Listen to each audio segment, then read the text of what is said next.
Hi, this is John from Chicago. Welcome to my channel. Today I'm bringing you the Diatone GTB 229 Cube. Diatone, the cubes here, Diatone has 4 different models.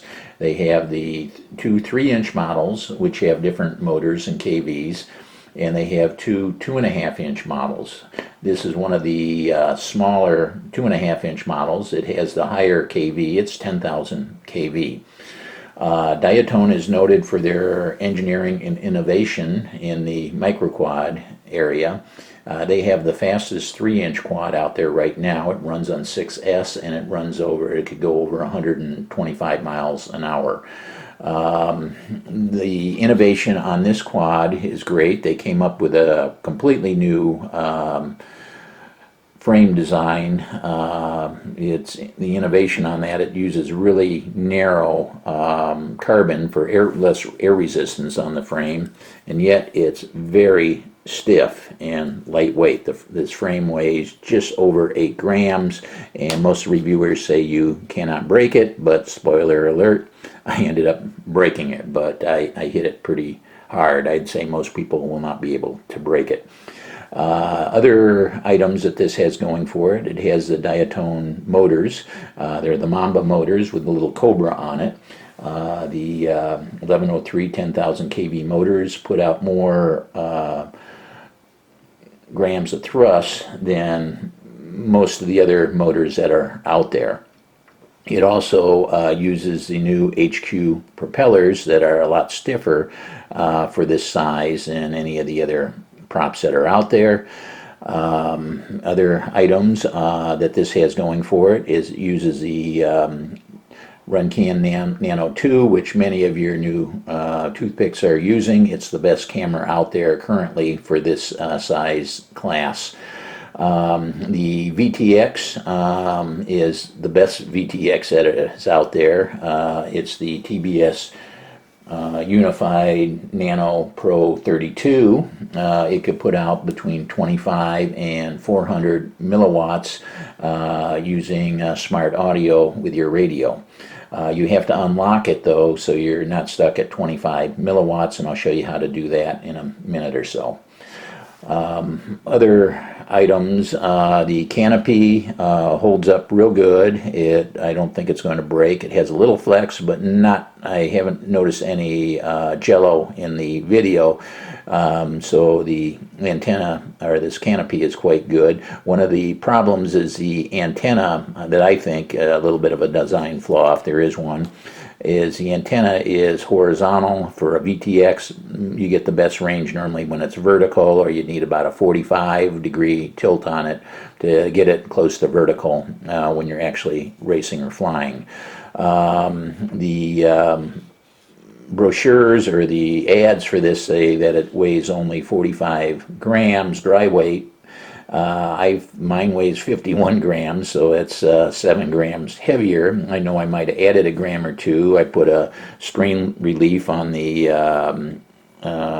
battery cable, and I also put a bigger, thicker battery pad on to hold the battery from ejecting, and I put the straws to hold my RX antennas out to get the best reception. I also added an XM Plus to that, and that's probably a couple grams, but I think they underestimated the weight of this. The frame, like I said, is only 8 grams. It's a fantastic frame, and it is one of the lighter quads out there that are running 1103 motors. First thing I'm going to do is unlock the VTX, and then I'm going to connect my XM Plus, plug that in. Okay, so the first thing is unlocking the VTX. You need to power on. I put a smoke stopper on here whenever I'm fooling with it for the first time. It's green, that's a good sign. Okay, then I got my VTX, it's blinking. Let me let it blink for a little bit to get for startup. So the other things that I've done is I put the forever tubes in the little openings there where I could run my VTX antenna up. Okay, let's assume that it's already set to go. I'm going to push on this button here.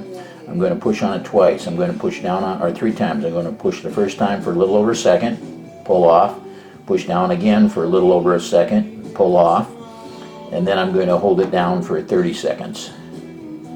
Okay, so let's try this. A little over a second. 1. Okay, that's the first press. And I'll do it again. A little over a second. Okay, and then you hold it down for 30 seconds. A little over 30 seconds. Okay, I got a solid blue.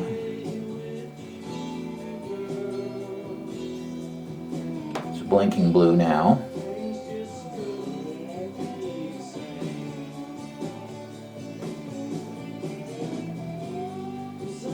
Solid blue. My watch went off. You gotta just make sure you do it long enough. Okay, let me see where my watch is. Okay, I think it's been a half a minute. So it should be unlocked. Okay, the way you tell is you put your goggles on and see if you could go to channel 8 and set up your VTX for channel 8, and if it works, that means you've unlocked it. Whoa.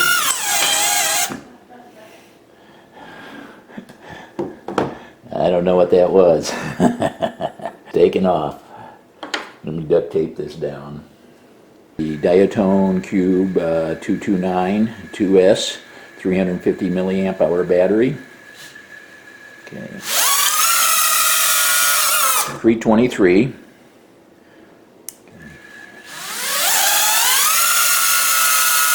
330. 339.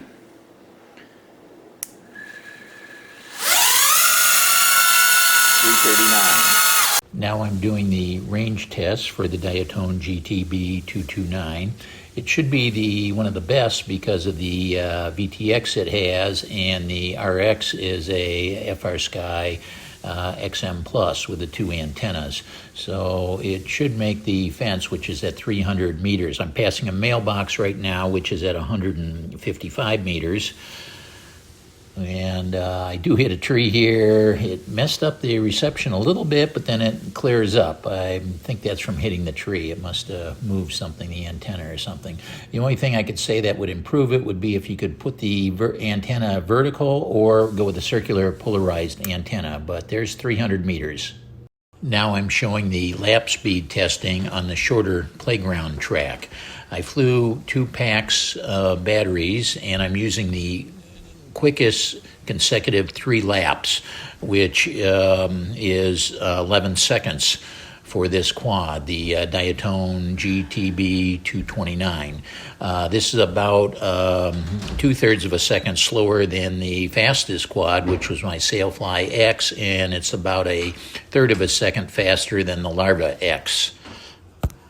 Now I'm doing lap speed testing on the larger field track, and again, my fastest 3 consecutive laps is 17 seconds. This is about 2 seconds slower than the fastest toothpick, which is your Turbo B 120 RS running 4S, which was 15 seconds. It's also a little bit slower than the Larva X. For pros, the quad fly is really good. It's lightweight, the latest 1103 motored quad that I've tested. It's very fast. It's almost as fast as it's the second fastest of the group. It has the best range. It has over a 300 meter range. Quality components. Like I said, it had VTX is a TBS Unify. The RunCan Nano 2 camera is one of the best. It has Mamba motors, which are some of your strongest motors, and it also has an innovative frame that's lightweight.